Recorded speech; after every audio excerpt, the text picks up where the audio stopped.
Welcome to Life After Sports podcast with your host, Kevin Johnson. And this is episode 24. We have a special guest tonight. His name's Jelani Jenkins, former NFL linebacker and mindset coach.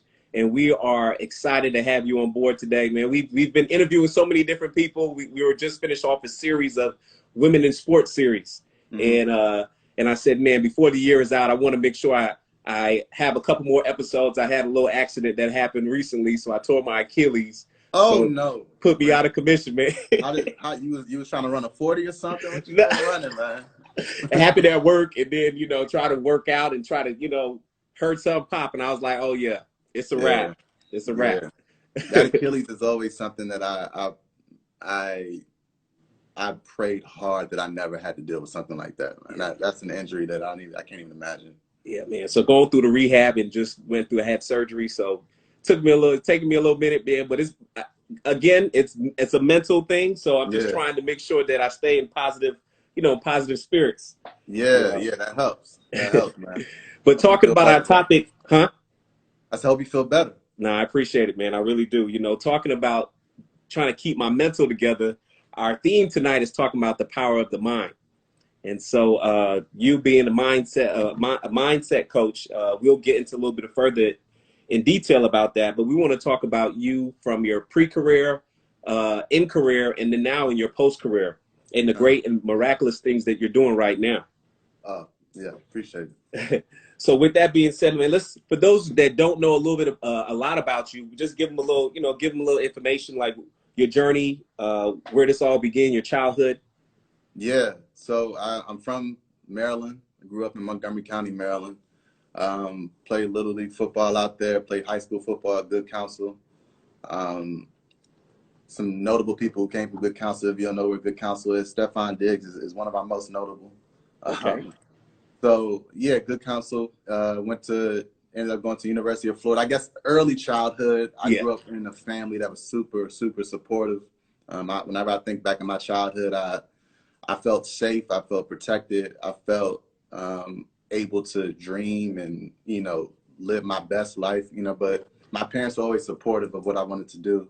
Yeah. And so, I had a good childhood. You want me to keep going past childhood? No, you good. Look, okay. I'm going to hit you with the next question is, when did you fall in love with sports, Yeah, I fell in love with sports. My brother, he's 7 years older than me. And so he played football at one of Good Counsel High School's rival schools, which is St. John's. And so I grew up kind of playing football with the kids underneath the bleachers while my brother was playing out there on the field. Oh, wow. And I think ultimately just wanting to be like my big brother, that's how I ended up playing football myself, So, and we always had like a lot of fun in our household watching like Redskins games. Okay.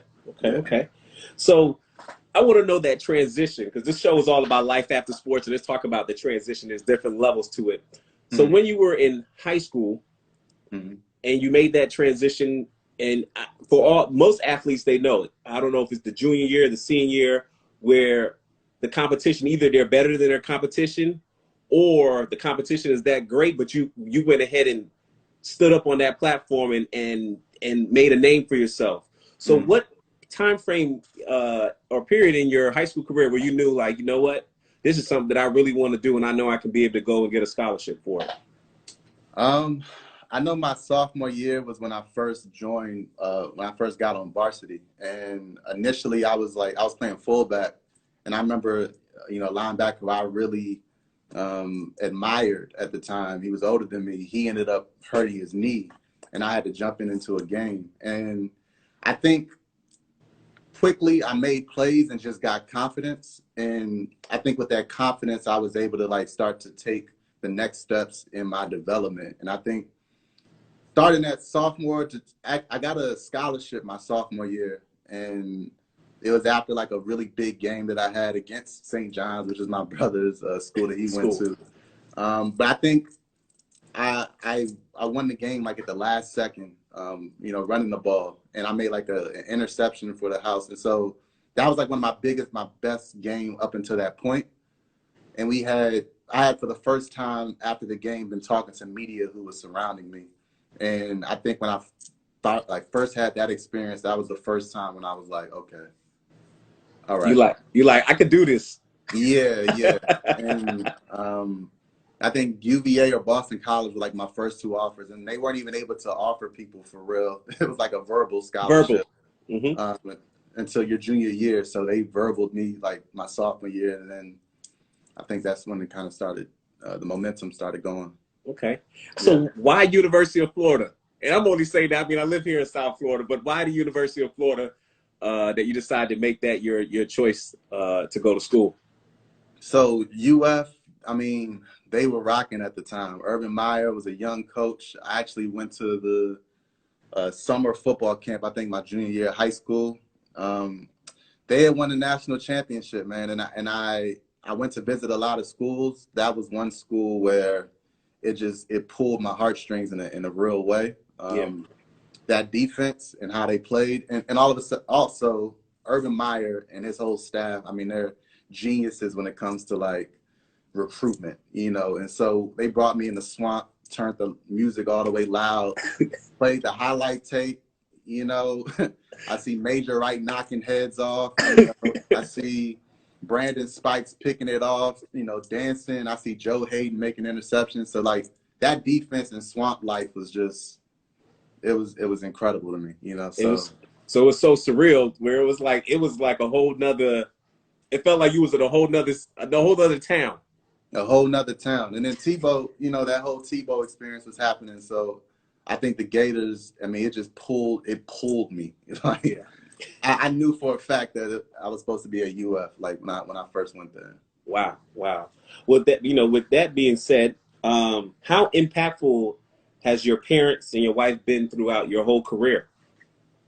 They've been super impactful. So I think I said earlier, like my parents early on were super supportive, and it wasn't just like physically with money or just like nurturing, but like they were actually super supportive in my football career. My dad, I would call him like my official mindset coach. Yeah. Like he taught me affirmations at a young age. Like when I was playing football, when I was very small, he was always just in my ear like, they can't stop you, Jelani. They can't stop you. They can't stop you. They can't stop you. They can't stop you. Like every time you touch the ball, you're supposed to score. Every time you touch the ball, you're supposed to score. Like, and he would just repeat it. And he taught me this affirmation, and it went, God is in me, through me, for me, and with me, and where there's God, there's no imperfection. Wow. And so that was an affirmation that I repeated all the time, all the way up until, until I stopped playing football. And so my whole career, even when I got to UF, my parents would drive from Maryland 12 and a half hours. Wow. Every other weekend at a home game to watch me play. And they would turn right back around and drive 12 and a half hours back to Maryland. So the support, I'm so grateful for that. You know, yeah. I wouldn't be where I am today without that.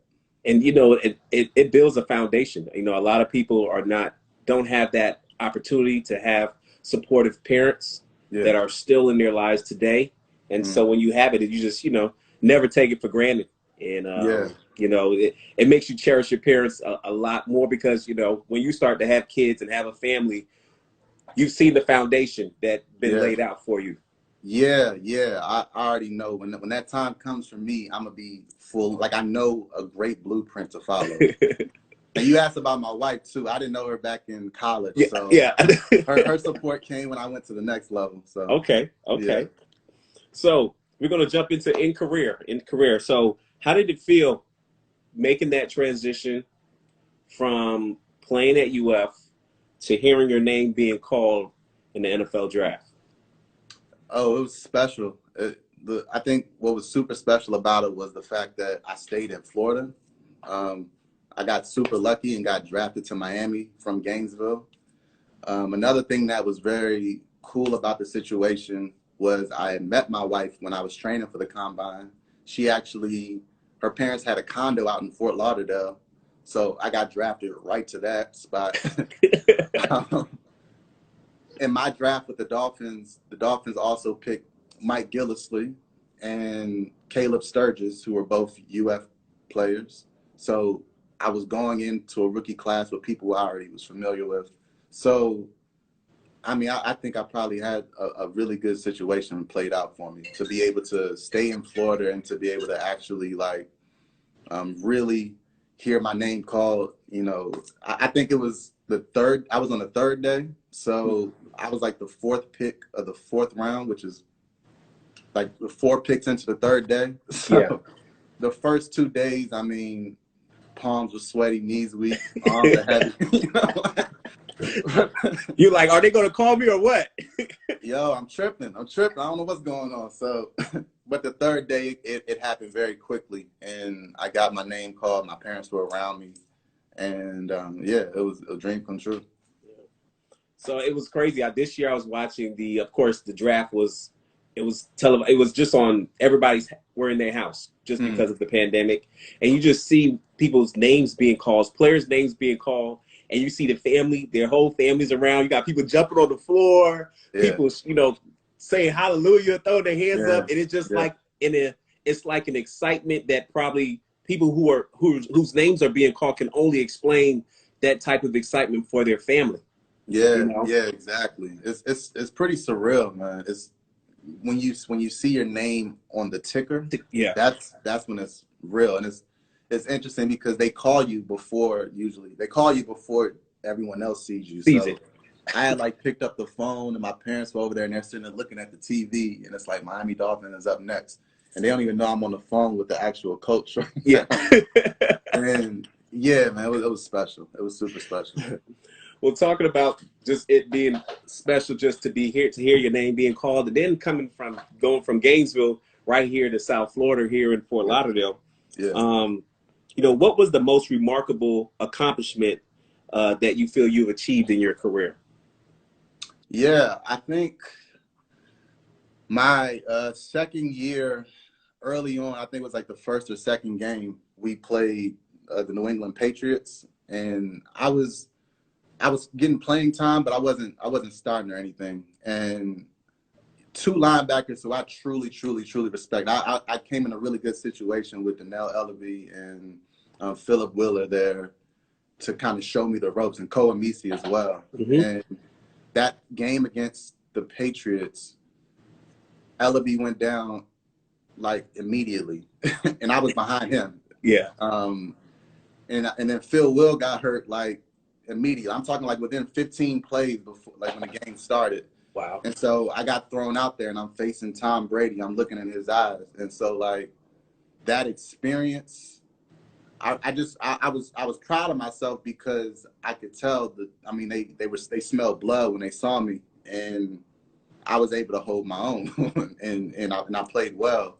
And we ended up coming away with the win. And I think that was the experience when my confidence shot up, when I was able to come in early and play well on defense, and we ended up beating the Patriots. At that point, I set a standard for myself at that point of what I was capable of. So I think that was the most meaningful moment.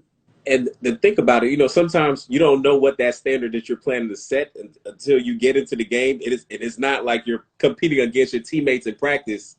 And it's a real life game. Your name's been called again, not from draft. Now it's being called hey, Jelani, it's time for you to show up now. We need you. All the nerves at that point. I mean, it's there, but you don't even have time to even focus on it because you got 10 other people on the field who are counting on you. To count on you. Well, talking about your biggest accomplishment, now I'm going to go into what was your biggest challenge or failure in your career. And it may not be a failure because people learn from things that they have taken an L on. So what was the biggest challenge you may say that you have faced in your career while in the league? I think the biggest challenge for me, looking back, ultimately was I wish that I had taken more care of my body. Like knowing what I know now, I think the biggest challenge for me when I was playing ended up being injuries. And knowing what I know now, the importance of nutrition and, really taking care of your vessel, I truly wish, and I know that was a challenge, was the way that my body ended up breaking down towards the end of my career, which ended up, helping usher me out of it. So I would say the biggest challenge was definitely injuries and just I think for me, I'm like a perfectionist, and I was always super hard on myself, and that was a thing that really helped me in football, but it also hurt me in a lot of ways. So I think me not being able to play at my very best because of nagging injuries, and looking on the film at me on the field and seeing, me missing tackles and getting broke down, because my knees are my leg is not working correctly. Like that was a confidence shot to me. Yeah. And so I think mentally it started messing with me as well. And so I think overall, looking back, I wish I had invested more on like mental health, but also nutrition, eating right. And I didn't really get it until later on in my career. And at that point, my knee and then other nagging injuries were already kind of messed up. With you saying that, do you think that it's imperative that, like how LeBron spends 1.5 mil on his body in regards to nutrition and his own trainer and all those different type of things? Do you think those things are needed no matter what the sport is, but the nutrition part is important?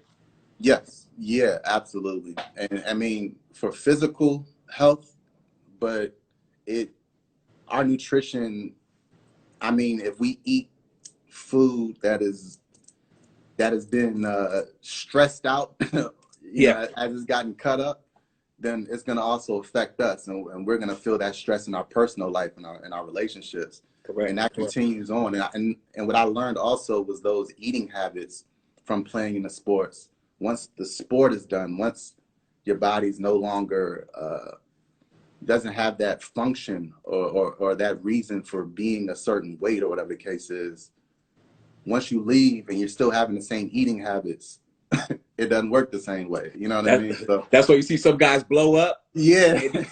Then you have some guys. Then you have some guys who lose a lot of weight. Yeah, exactly. Not knowing how to eat the correct way. So I think, it is absolutely important for anybody who's currently playing, who wants to play at a high level, take that nutrition seriously. Absolutely. Talking about the moments that you played in the NFL, I think one of the most proud moments, minus playing, because I feel like you were a spectacular player and you did what you need to do on the field. But outside of that, I think one of the greatest things that I think personally that you did in your career was along with a couple other players who took a knee and took a stand for something.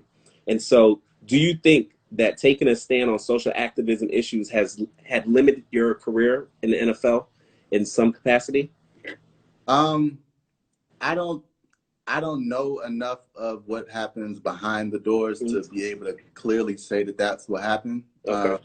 One can only speculate. I think I take, looking back at it now, I've matured in my in the story I tell myself about my time playing. Yeah. But I'm able to clearly say, like, no, there's things that I could have done better in order to, have a longer career in all those cases. I do think social activism and that stand that I took truly like opened my mind up and had a wider awareness of, football and beyond. So like that, taking that stand really like helped me look at purpose in a whole different way. It became way bigger than football. So I think ultimately it helped me kind of leverage, my purpose. It helped me leverage a bigger goal and a bigger thing in order to like push me through not just my final careers, my final times playing football, but also it helped usher me into this next phase of life. I would say my last year, I went to the Houston Texans, and the first day I went there, the first practice, I broke my hand in practice. The second day I was there, there was all this talk in the news about the owner for the Texans saying that we can't let the inmates run the prison. Run the prisons. So it's crazy.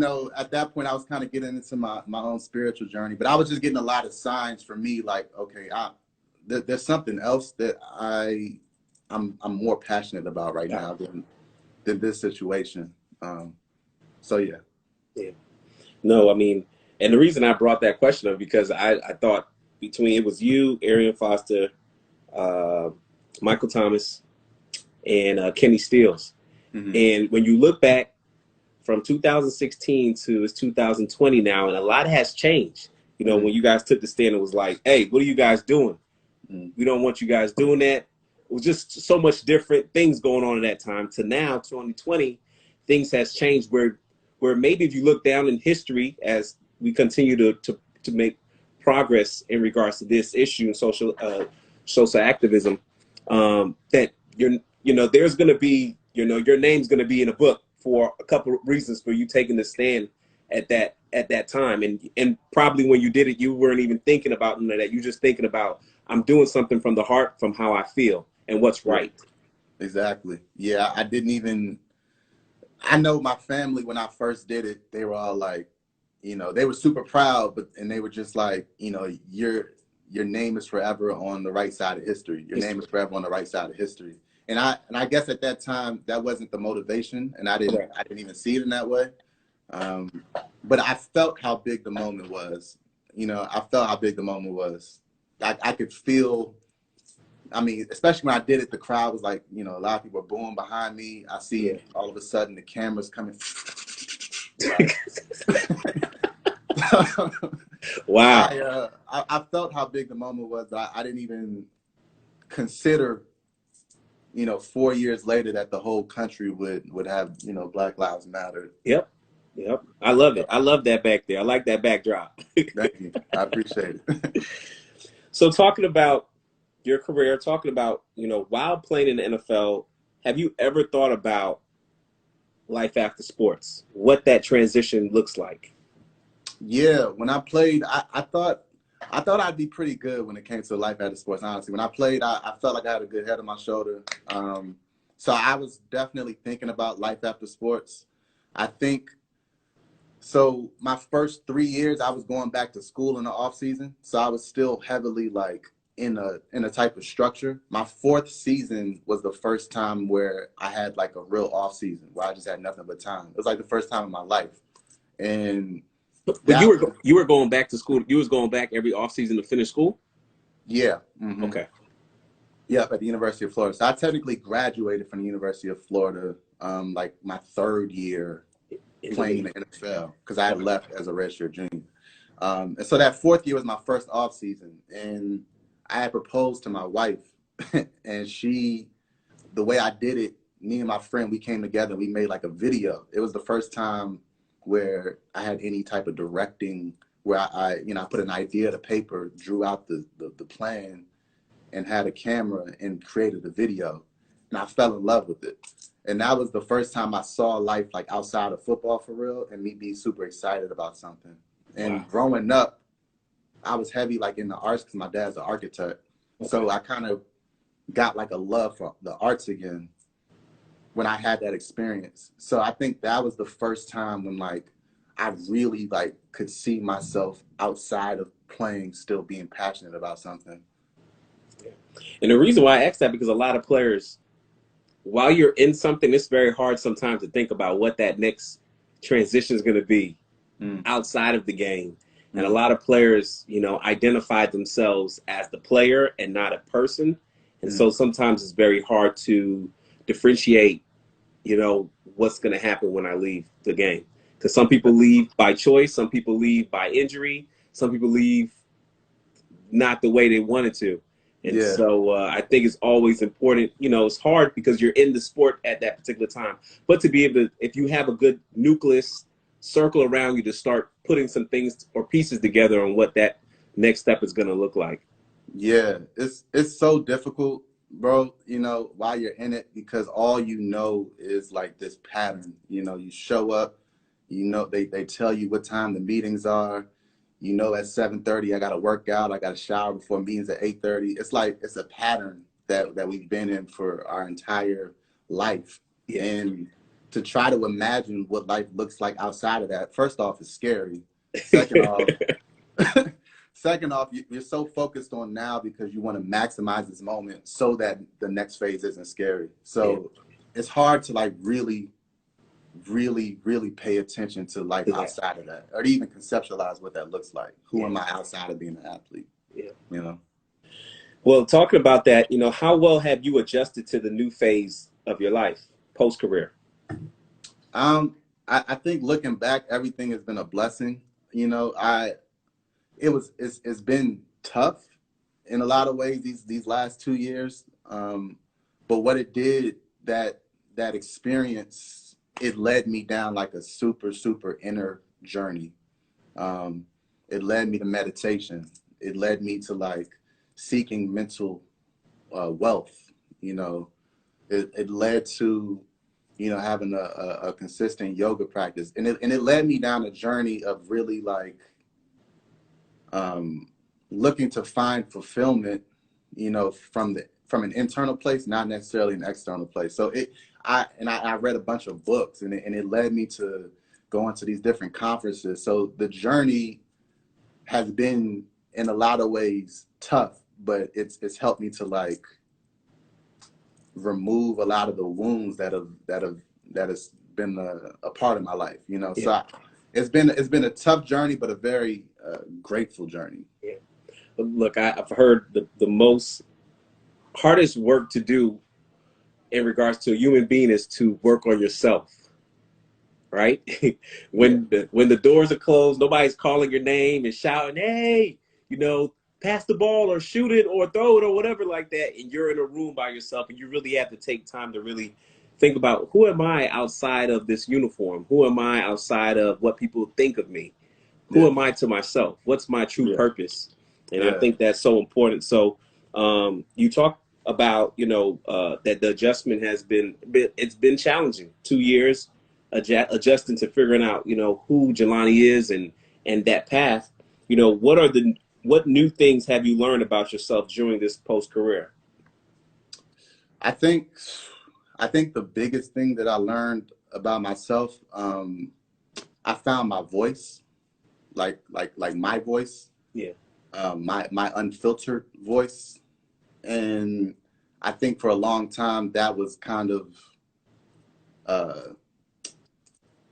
it was hindered by different things. I actually found my voice. I did a lot of journaling, so I think during this experience, what I found most was just who I am. Like, who am I? That question, who am I? I found out who that was through this experience. Wow. Yeah. Well, talk about this experience. I want to get to the nitty gritty. I want to know. I want to hear about this journey, about your journey of being a mindset coach. And I think we have a lot of viewers that's on right now that will want to know, you know, your passion, you know, what you're doing next and what's to come. So if you could talk a little bit about your journey of being a mindset coach. Yeah, so my journey of being a mindset coach, like I said earlier, I would call my dad my first official mindset coach. Growing up, we used to watch he used to teach me the affirmations. They can't stop you. They can't stop you. Growing up, we used to watch a whole lot of Ali films, and we would watch Ali, you know, doing these interviews. I can't be stopped. He would say the same thing. You know, I'm a champion. I'm the greatest of all time. I'm the greatest of all time. And he would always just teach me, like, you know, like Ali became a champion way before anybody else saw it. He was a champion in his mind. He was a champion in his spirit. And he was a champion for the people that he wanted to serve, you know. And so I think that's why Ali is always going to be the greatest of all time.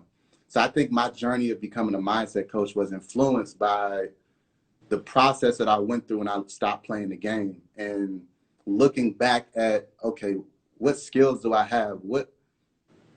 How did I get to this point where I made it to the highest level in football?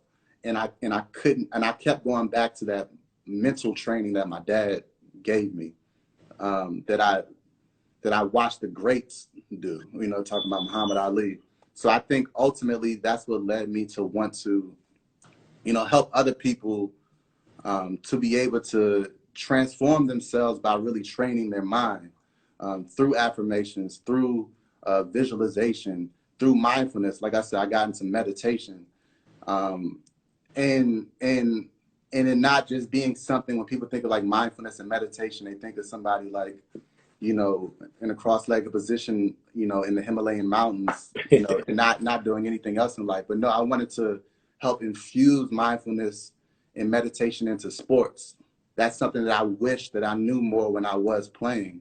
The ability to train your awareness, to train the way you see things, to train yourself to be able to disrupt limiting beliefs and limiting patterns, learning the power of belief. So all of those things was what I learned during that journey.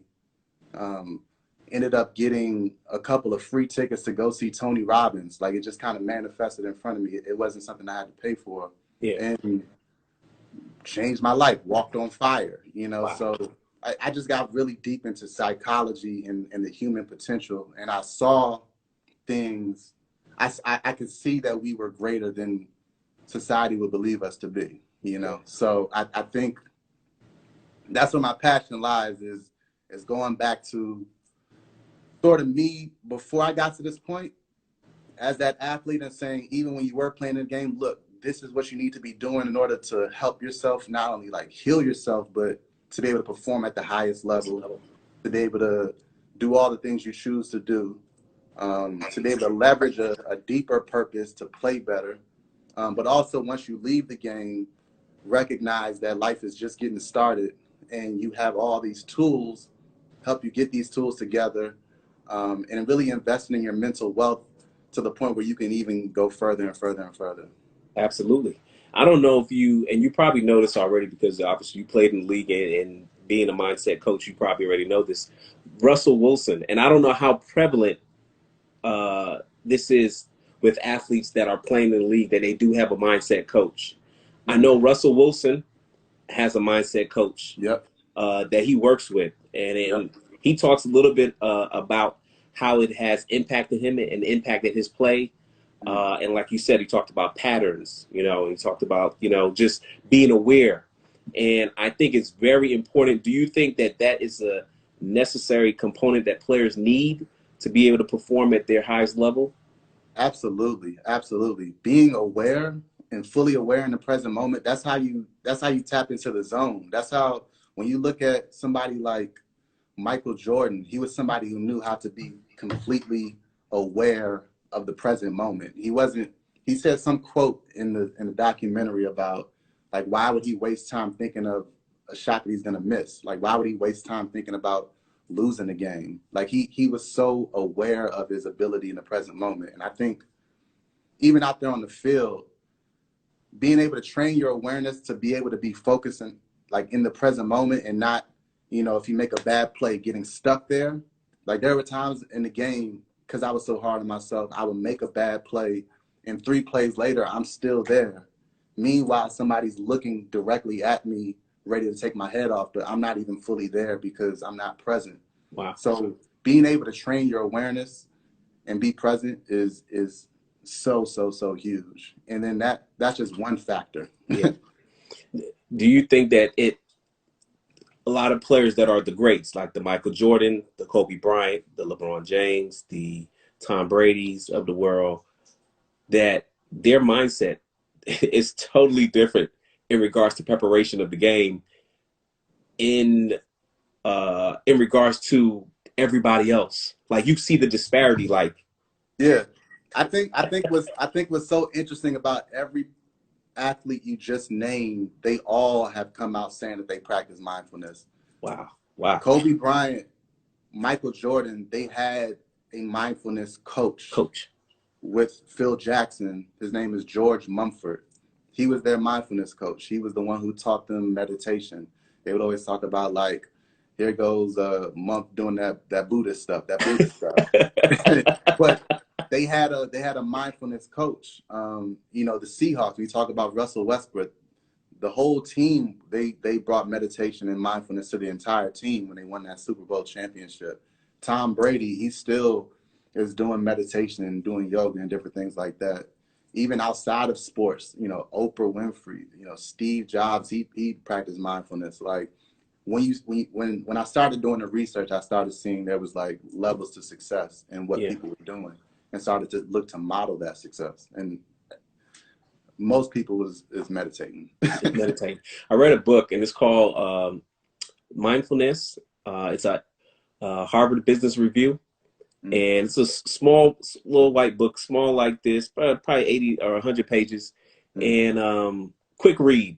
And man, when I say the book was Mm-hmm. powerful, man. And I Yeah. mean, the two things I got out of that book was being focused, knowing the difference between being focused and awareness. So a lot Mm. of people could be focused. You could be focused on one thing, but awareness is being able to know I don't need to be involved with that because it could distract me from what I need to focus on. Yeah, yeah. It's kind of like seeing the big picture. Mm-hmm. Like when you practice mindfulness, you create some space to where you're able to see like your reactive patterns, you know, instead of, you know, driving in a car and somebody cutting you off and you immediately like flicking them off or doing something reactive. Like when you practice mindfulness, you create some space. So it's not as like reactive. You kind of see yourself getting built up. You know what I mean? You have a different perspective of yourself. It's like Yeah. you see what I'm saying? Okay. Yeah. Well, talking about that, how important is it? And this question is, could you answer it based on what you know, but in regards to what you see with different athletes? How important is it to discover your identity outside of your job title? Oh, it's everything. It's everything.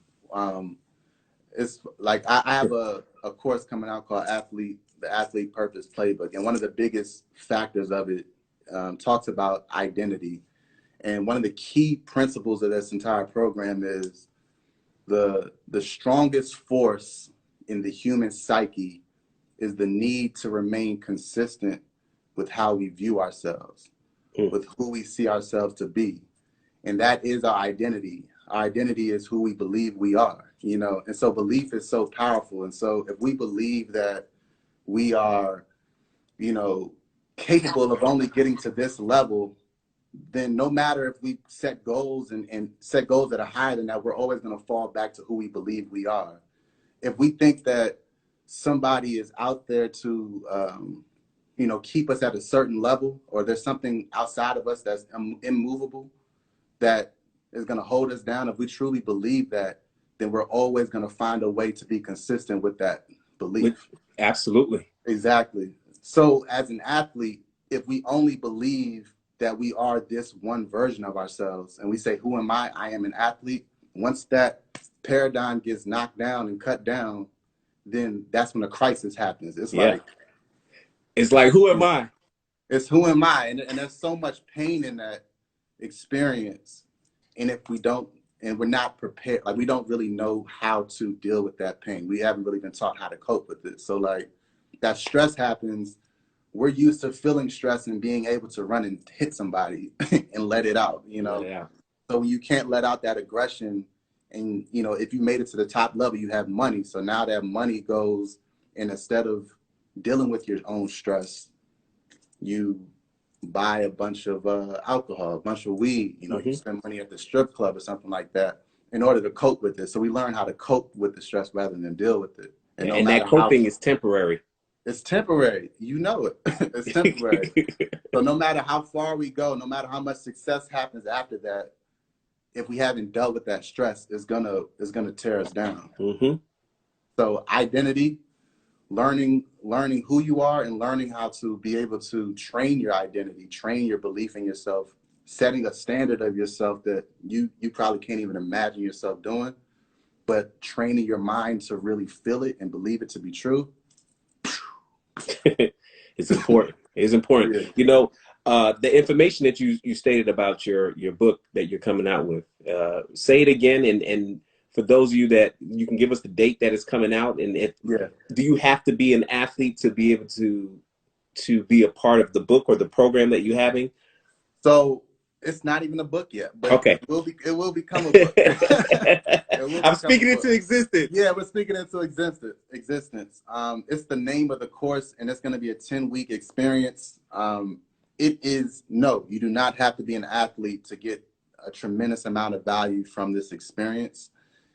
It is formulated that an athlete will be able to understand it because it's just like the verbiage that's used of it.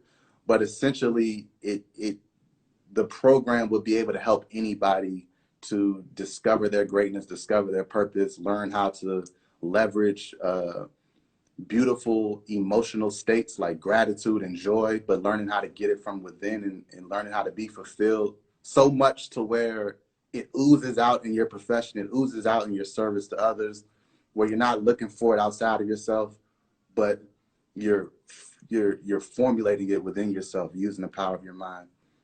That's just one aspect of it. But there's so many different aspects of it that doesn't just fit for just athletes. Okay. So yeah. Well, I want you to know when you have the information you want me to push it out, we'll make sure we push it out on our end so that people can see it if they want to go ahead and join it. I might have to take a look at it because it looks like it's going to be great, valuable information. And I think that, like you said, it's not necessarily only for professional athletes or athletes in general, but it's just something that I think everybody needs a playbook. Everybody needs a blueprint on what they things that could be able to help empower them and educate their minds so that they could be better people and better for themselves. Exactly. I think one of the words for 2020 is self-care. Yes. And I think that was like a big word this year, just talking about self-care and how important it is. Yeah, exactly. Self-care. And I like to say investing in your mental wealth. I think there is a lot of struggle with mental health, but mental wealth, investing in the gems in your mind, the gems in your internal world, and learning how to really tap into that.